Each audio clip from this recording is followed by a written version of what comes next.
Imperium is a circus of fear and rumor. No one can take your power away from you unless you let them. When history is written, how would you like to be remembered?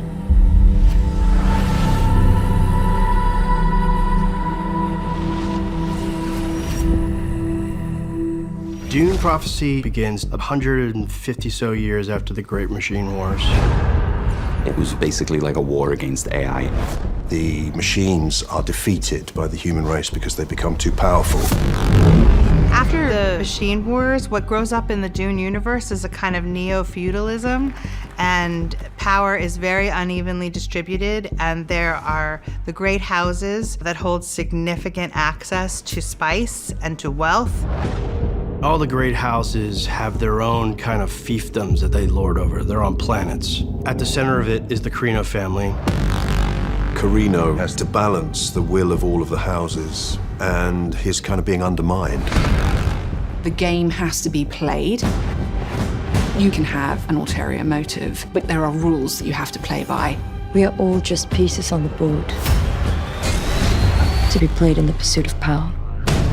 The conflict between House Atreides and House Harkonnen stems from the Machine Wars. And it's disputed what happened. The Atreides accused the Harkonnens of betrayal.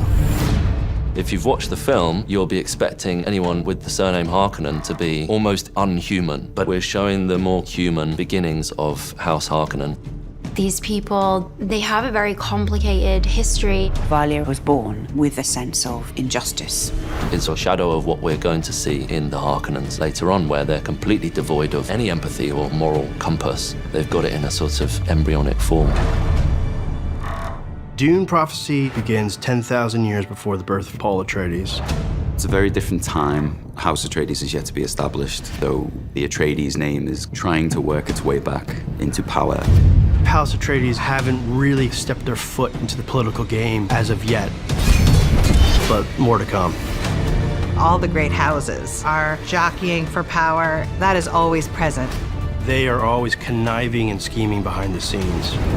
You have shifting viewpoints on these characters. You feel like they're obviously the good guys, and then events occur that change your mind about that. It's one of the great strengths of the show.